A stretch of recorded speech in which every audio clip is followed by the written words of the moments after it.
Halo, salam semangat. Jumpa kembali dalam video pembelajaran Matematika SMA. Pada video ini saya akan membahas materi tentang variabel acak dari Matematika Peminatan kelas 12. Silakan disimak video pembelajaran ini dengan baik.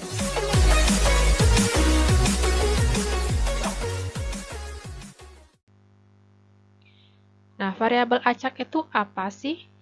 Jadi, variabel acak adalah suatu variabel yang nilainya ditentukan oleh hasil percobaan. Misalkan variabel acak dinyatakan dengan huruf kapital ya, seperti X, Y, Z, sedangkan nilai dari variabel acak dinyatakan dengan huruf kecil. Nah, variabel acak ada dua, yaitu variabel acak diskrit dan juga variabel acak kontinu. Apa sih perbedaan dari variabel acak diskrit dan kontinu ini? Mari kita simak bersama-sama.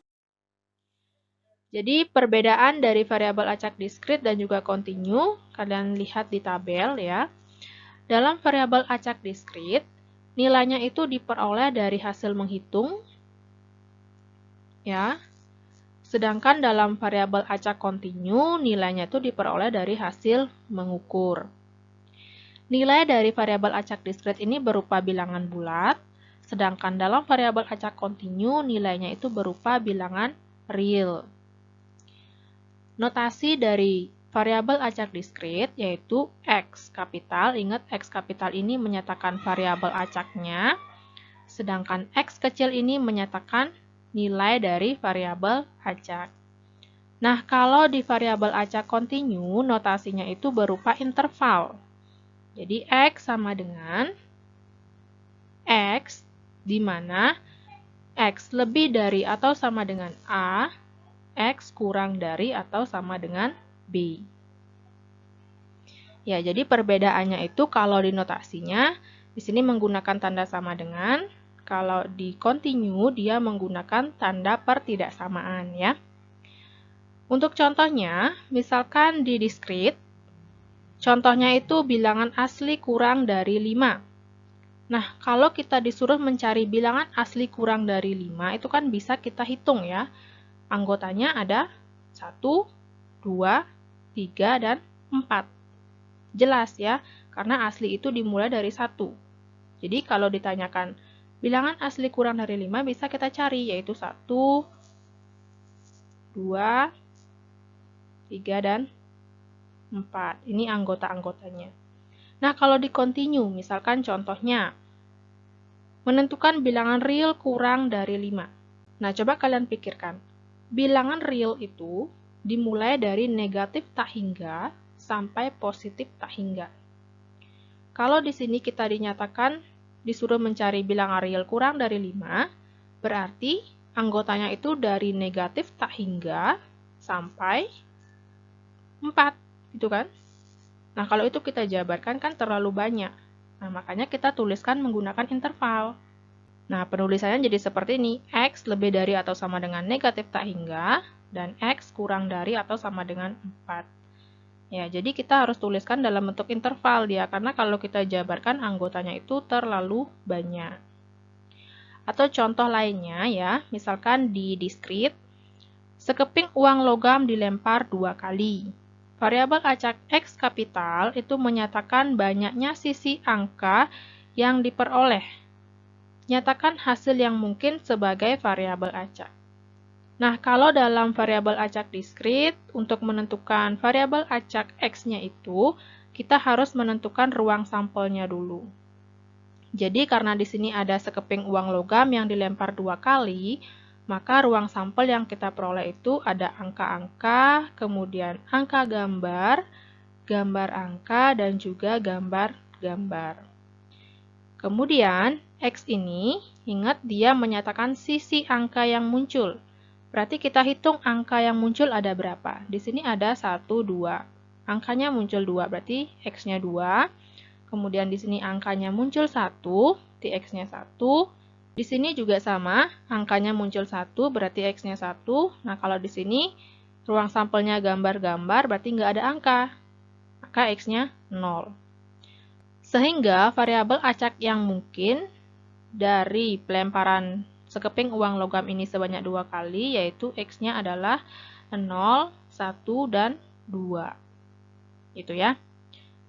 Nah, contoh lain dari variabel acak kontinu, misalkan pada sebuah lomba lari diperoleh data peserta tercepat membutuhkan waktu 25 menit untuk mencapai garis finish. Pada lomba tersebut, peserta terakhir mencapai garis finish mencatatkan waktu 40 menit. Nah, tentukan variabel acak yang menyatakan catatan waktu peserta lomba lari tersebut. Nah, ingat, dalam variabel acak kontinu dinotasikan dengan interval ya. Jadi, kalau disuruh menyatakan variabel acaknya yang merupakan catatan waktu, jadi kita tuliskan X, ingat X ini menyatakan variabel acak, sama dengan X di mana, nah kita tuliskan waktu tercepatnya, ya, jadi X lebih dari atau sama dengan 25, X kurang dari atau sama dengan 40, dengan X elemen bilangan real. Nah, jadi inilah variabel acak yang menyatakan catatan waktu dari soal tersebut.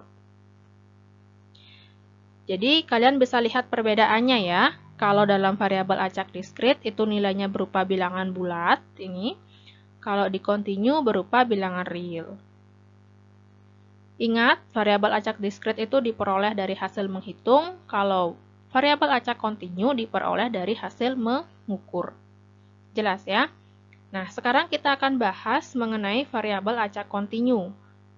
Nah, kita akan belajar mengenai distribusi peluang variabel acak kontinu. Ingat bahwa variabel acak kontinu berupa interval pada garis bilangan real. Fungsi peluang dari variabel acak kontinu X sama dengan ya X di mana X lebih dari atau sama dengan A, X kurang dari atau sama dengan B dengan X elemen bilangan real dinyatakan sebagai fx dengan ketentuan. Nah, di sini ada ketentuan suatu fx dikatakan variabel acak kontinu. Yang pertama, itu nilai fx lebih dari atau sama dengan 0 untuk semua x anggota variabel acak kontinu x. Kemudian yang kedua, luas daerah di bawah kurva adalah 1, yaitu integral dengan batas bawah A, batas atas B dari fx adalah 1. Nah, jadi dalam variabel acak kontinu, kita menghitung menggunakan bantuan integral. Kalau dalam variabel acak diskrit, kita menggunakan bantuan peluang biasa dan juga bantuan dari kombinasi ya. Nah, di sini dalam kontinu kita menggunakan bantuan integral, yaitu integral tentu. Kemudian yang ketiga, ini dia rumus dari variabel acak kontinu. Peluang dari X lebih dari atau sama dengan A, X kurang dari atau sama dengan B, penyelesaiannya adalah integral dengan batas bawah A, batas atas B, fx dx. Nah, mari kita simak contoh soal dari variabel acak kontinu. Diketahui fungsi peluang fx sama dengan 3/16 x kuadrat terdefinisi untuk, nah ini intervalnya x lebih dari atau sama dengan negatif 2, x kurang dari atau sama dengan 2, dan bernilai 0 untuk x lainnya. Pertanyaan yang pertama, tunjukkan bahwa fx merupakan fungsi peluang. Yang kedua, tentukan nilai peluang dari x lebih dari atau sama dengan 0, kurang dari atau sama dengan 1. Dan yang ketiga, tentukan nilai peluang dari x kurang dari atau sama dengan 1. Oke, kita akan bahas dari yang A dulu. Nah, untuk menunjukkan bahwa fx ini merupakan fungsi peluang, itu syaratnya yang ini ya, bahwa hasil integralnya adalah 1. Nah, kita akan tunjukkan. Jadi, yang menjadi interval adalah ini, ya.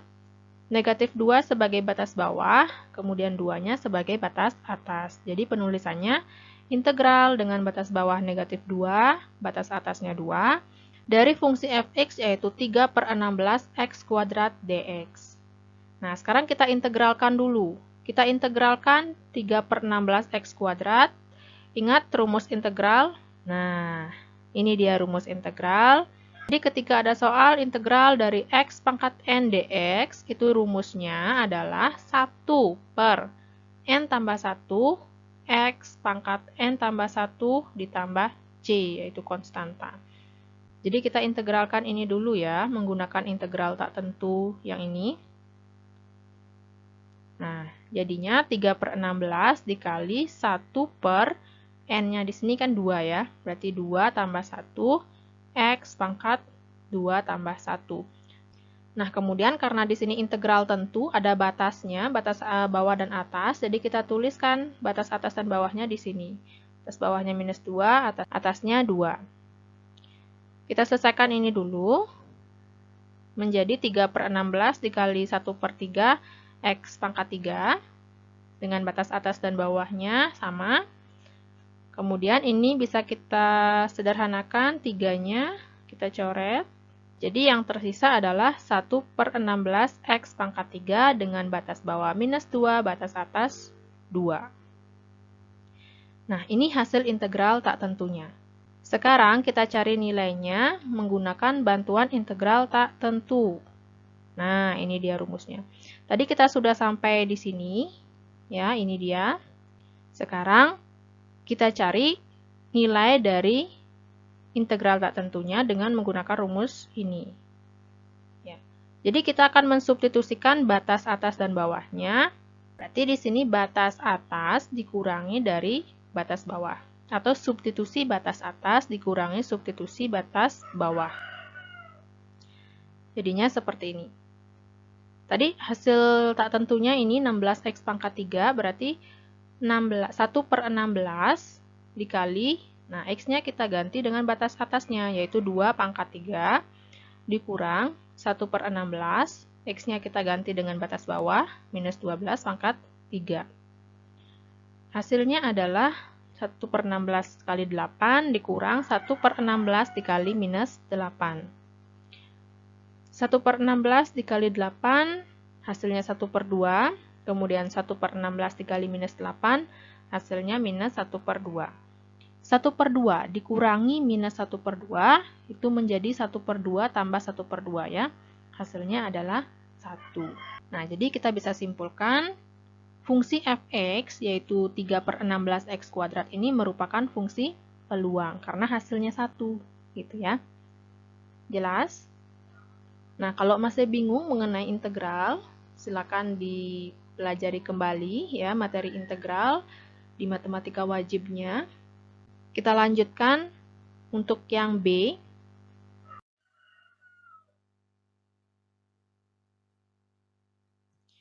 Ya, yang B itu ditanyakan peluang untuk X lebih dari atau sama dengan 0, kurang dari atau sama dengan 1. Kalau batasnya seperti ini, berarti dalam integralnya yang menjadi batas bawah adalah 0 dan batas atasnya adalah 1. Sehingga penulisannya adalah integral batas bawah 0, batas atas 1 dari 3 per 16 x kuadrat dx. Penyelesaiannya sama seperti tadi, kita integralkan 3 per 16 x kuadrat dulu. Ya, dengan cara yang sama tadi, 3 per 16 dikali 1 per 2 tambah 1, x pangkat 2 tambah 1 dengan batas bawah 0, batas atas 1. Nah, ini 1 per 2 tambah 1 jadinya 1 per 3, x pangkat 3. Kita sederhanakan, hasilnya 1 per 16 x pangkat 3 dengan batas bawah 0, batas atas 1. Batas-batasnya kita substitusikan. Ya, jadi batas atas kita substitusikan dikurangi dengan batas bawah. 1 per 16 dikali 1 pangkat 3 dikurang 1 per 16 kali 0 pangkat 3. 1 pangkat 3 hasilnya 1, jadi 1 per 16 kali 1 itu 1 per 16. Kemudian 0 pangkat 3 hasilnya 0, berarti 1 per 16 kali 0 hasilnya 0. Sehingga 1 per 16 dikurangi 0 hasilnya adalah 1 per 16. Inilah hasil dari peluang untuk X-nya lebih dari atau sama dengan 0, kurang dari atau sama dengan 1. Ya. Yang terakhir, yang C. Menentukan peluang untuk X kurang dari atau sama dengan 1. Nah, kalau di sini pertanyaannya X kurang dari atau sama dengan 1, maka kita cari intervalnya dulu. Ingat di soal, dia terdefinisi untuk X-nya itu lebih dari atau sama dengan minus 2, kurang dari atau sama dengan 2. Kemudian di sini pertanyaannya X kurang dari atau sama dengan 1. Berarti intervalnya kita gunakan dari batas paling bawah, yaitu minus 2 sampai dengan 1. Jadi peluang yang ditanyakan itu adalah X lebih dari atau sama dengan minus 2, X kurang dari atau sama dengan 1. Sehingga penulisan integralnya menjadi integral dengan batas bawah minus 2, batas atas 1, untuk 3/16 X kuadrat dx. Penyelesaian integralnya sama. Ini 3/16 dikali 1/2 tambah 1, X pangkat 2 tambah 1, dengan batas bawah minus 2, batas atas 1. Ya, jadi ini sama, kita sederhanakan. Hasilnya adalah 1/16 X pangkat 3 dengan batas bawah minus 2, batas atas 1. Selanjutnya kita substitusikan batasnya, berarti batas atas dulu kita substitusikan dikurangi dengan substitusi batas bawah. Ya, jadi 1/16 dikali 1 pangkat 3 dikurang 1/16 dikali minus 2 pangkat 3. 1 pangkat 3 hasilnya 1, berarti 1 dikali 1/16 yaitu 1/16. Kemudian minus 2 pangkat 3 hasilnya minus 8. 1/16 dikali minus 8 itu hasilnya minus 8/16. Nah, sekarang 1/16 dikurang minus 8/16. Ini karena min ketemu min jadinya plus ya. Jadi 1/16 ditambah 8/16. Hasilnya adalah 9/16. Oke. Jelas ya? Nah, semisal nanti ada pertanyaan peluang dari X lebih dari 0, maka untuk mencari integralnya itu lebih dari 0. Berarti kita gunakan batas yang paling tertingginya di sini adalah 2. Maka nanti penulisannya menjadi P X lebih dari 0 kurang dari atau sama dengan 2. Nah, jadi gitu ya.